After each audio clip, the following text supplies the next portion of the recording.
Avengers की कहानी शुरू होती है एक पावरफुल और खतरनाक डूड के आने से, जो दूसरे वर्ल्ड से आया है। लोकी, मिस्चिफ का नॉर्स गॉड, अर्थ पे आता है एक सिनिस्टर प्लान के साथ। वो चाहता है कि पूरी ह्यूमैनिटी उसकी गुलाम बन जाए। एम्बिशन और पावर के लिए उसकी प्यास उसे टेसरैक्ट चुराने पर मजबूर करती है। टेसरैक्ट एक एंशिएंट और पावरफुल चीज है जिसमें अनइमेजिनेबल कॉस्मिक एनर्जी है। टेसरैक्ट के साथ लोकी एक पोर्टल खोल सकता है स्पेस के एक दूर हिस्से में। इस पोर्टल से उसकी आर्मी अर्थ पे अटैक कर सकती है। ह्यूमैनिटी का फ्यूचर खतरे में है। निक फ्यूरी, शील्ड का डायरेक्टर, जो एक top secret peace keeping organisation है, इस खतरे को समझता है। शील्ड का काम है अर्थ को एक्स्ट्रॉर्डिनरी थ्रेट से बचाना। फ्यूरी एवेंजर्स इनिशिएटिव को एक्टिवेट करता है। ये इनिशिएटिव एक प्लान है रिमार्केबल लोगों को इकट्ठा करने का। इन लोगों के पास एक्स्ट्रॉर्डिनरी एबिलिटीज हैं जो उन थ्रेट्स से लड़ सकते हैं जो नॉर्मल फोर्सेस के बस की बात नहीं है। एवेंजर्स इनिशिएटिव सुपर हीरोज को रिक्रूट करना चाहती है। वो एक टीम बनाएंगे जो लोकी को रोक सके। टाइम कम है और वर्ल्ड का फ्यूचर उनके शोल्डर्स पे है। टोनी स्टार्क यानी आयरन मैन एक जीनियस इन्वेंटर और बिलियनियर इंडस्ट्रियलिस्ट है।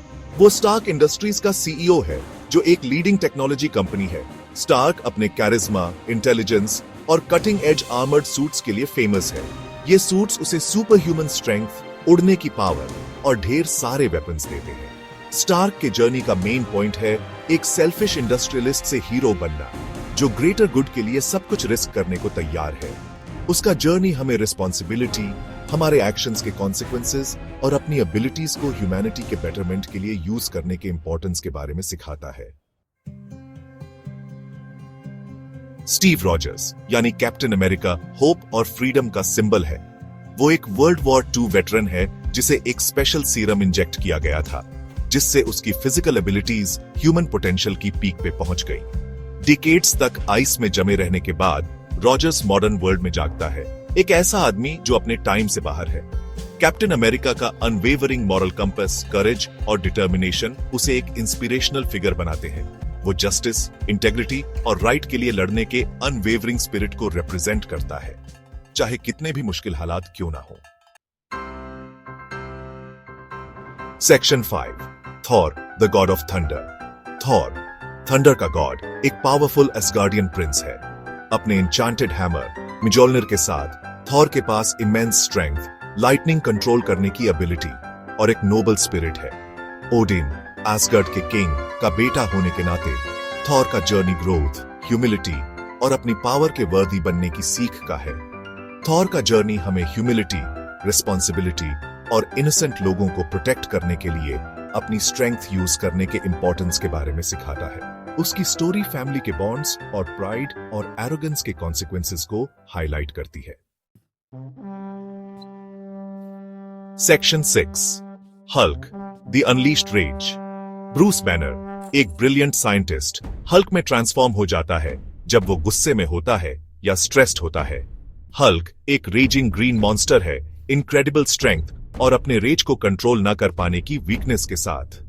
बैनर की स्टोरी ड्युअलिटी की कहानी है, अपने ह्यूमन इंटेलेक्ट और हल्क के अनकंट्रोलेबल फ्यूरी को बैलेंस करने की कांस्टेंट स्ट्रगल।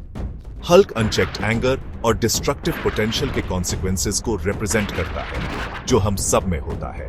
फिर भी अपनी डिस्ट्रक्टिव टेंडेंसीज के बावजूद हल्क अक्सर गुड के लिए काम करता है, इनोसेंट लोगों को प्रोटेक्ट करता है जब कोई और नहीं कर सकता। Section 7, Black Widow and Hawkeye masters of skill and precision. Natasha Romanoff यानी ब्लैक विडो एक हाईली स्किल्ड स्पाई और असैसिन है।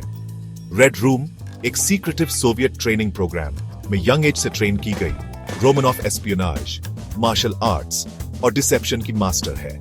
क्लिंट बार्टन यानी हॉकाई एक वर्ल्ड रिनाउंड आर्चर और मार्क्समैन है। ब्लैक विडो और हॉकाई टीम में अपने यूनिक स्किल्स और एक्सपीरियंसेस लाते हैं। वो स्किल, प्रिसिजन और स्ट्रैटेजी के इंपॉर्टेंस को ओवरवेलमिंग ऑड्स के सामने डेमोन्स्ट्रेट करते हैं। उनकी स्टोरीज टीम वर्क, लॉयल्टी और किसी भी सिचुएशन में अडेप्ट करने की एबिलिटी के वैल्यू पे एम्फसाइज करती है। Section 8, the battle of New York. Avengers New York city में असेंबल होते हैं। जहां लोकी पोर्टल के थ्रू अपनी आर्मी अनलीश करने का प्लान करता है। The battle of New York film का एक पिवटल मोमेंट है। ये एक विजुअली स्टनिंग और एक्शन पैक्ड स्पेक्टिकल है जो एवेंजर्स को लोकी और उसकी चिटौरी आर्मी के अगेंस्ट पिट करता है। हर हीरो की यूनिक एबिलिटीज टेस्ट की जाती है जब वो इनोसेंट लोगों को प्रोटेक्ट करने और एक ग्लोबल कैटास्ट्रोफी को रोकने के लिए लड़ते हैं। आयरन मैन लोकी की फोर्सेस का सामना करता है, अपने सूट की फायर पावर से एनिमी रैंक्स को डेसिमेट करता है। कैप्टन अमेरिका अपने अनवेवरिंग डिटर्मिनेशन के साथ टीम को रैली करता है और सिविलियंस को प्रोटेक्ट करता है जो क्रॉस फायर में फंस गए हैं। थॉर के थंडरस अटैक्स चिटौरी चैरियट्स को शैटर करते हैं और एनिमीज की वेव्स को रोकते हैं। हल्क रेज के टॉरेंट में अनलीश्ड चिटौरी रैंक्स के थ्रू स्मैश करता है, एक अनस्टॉपेबल फोर्स साबित होता है। ब्लैक विडो और हॉकाई अपनी एजिलिटी और प्रिसीजन के साथ एनिमीज को दूर से टेक डाउन करते हैं, अपने टीममेट्स को सपोर्ट करते हैं। Section 9 a beacon of hope. Avengers hope, unity और टीम वर्क की पावर के बारे में एक स्टोरी है। यह हमें याद दिलाता है कि ओवरवेलमिंग ऑड्स के सामने भी करेज, डिटर्मिनेशन और राइट के लिए लड़ने की विलिंगनेस सबसे डॉन्टिंग चैलेंजेस को भी ओवरकम कर सकती है।